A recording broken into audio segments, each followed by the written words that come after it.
I love how a simple brake job turns into a full suspension rebuild. No bueno for caca.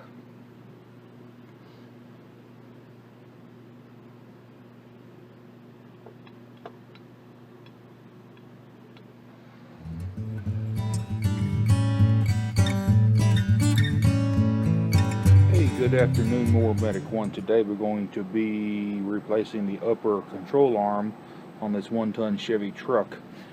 And what I like to do in the caster and camber adjusters, mark them to the frame with yellow paint, just so you can get it back pretty close before you go have to get it aligned. But the first step you want to do is you want to remove the nut from your ball joint assembly right here. It is a 1 1/16. Next step, let's go ahead and remove the ABS sensor clip on the A-arm here.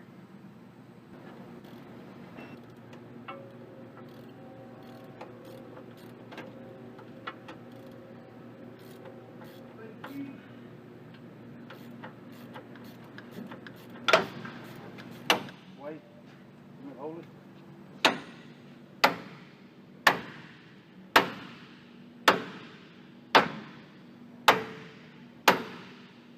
Let go. Yeah, it popped, I think.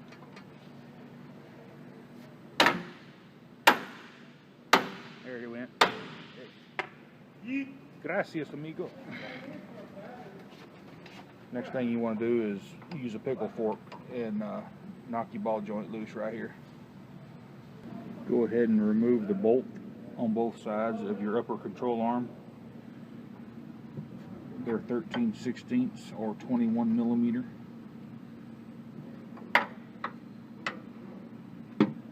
Both sides right here. When you do remove your adjuster bolts and cams, just be sure to keep it, with the side that you're taking it out. So I'm just going to rest it here on the frame. So when you take this one out, just rest it over here on the frame. That way you don't mix them up. You don't want to do that. Once you get your bolts out and your ball joint popped loose, you should just be able to pull this A-arm straight out. Be mindful of your wiring here. Don't want to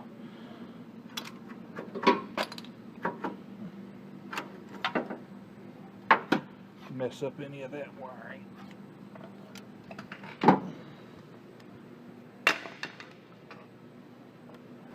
Now once you get your upper A-arms out of there, you need to inspect where they mount.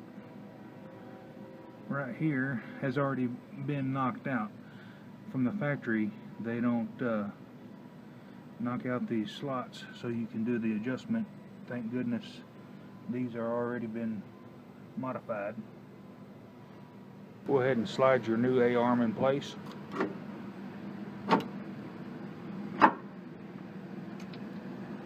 Put your bolts through. Line up your marks that you made. Go ahead and just barely finger tight your nut over here, and then on the back side of the bolt we're going to line the marks up the best you can. You see how much that moves. So we're going to go right about there, and then tighten it up. You'll put a backup wrench here and tighten the nut. Same thing with this side. Just be sure to line up your marks. And this is not, you'll still have to go get a front end alignment done, but this will get you down the road so you're not scrubbing the rubber off your tires. Here's a little trick. Before you put the ball joint down in the knuckle, take you a punch or something and turn this ball joint 90 degrees, so that way you'll have plenty of room to put your carter pin through. Go ahead and feed the ball joint down into the knuckle here. Tighten the nut, torque it down, and then we'll put a carter pin through it. Now's the time to go ahead and finish tightening your A-arm bolts.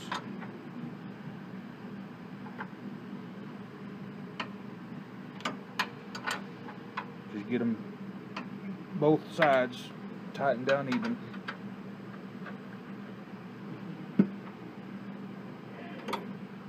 Tighten your ball joint nut. All you want to do is you want to seat this ball joint. You don't want to over tighten it, because you could actually tighten it so much to where you pulled it through the knuckle and you could actually crack the cast housing. But what we're going to do is we're going to tighten it until we can line up the cotter pin hole. I'm sorry about the lighting. I hate using this artificial light that comes with this camera. Just push it through and then bend the cotter pin down. May have to turn it over. No, I got it right.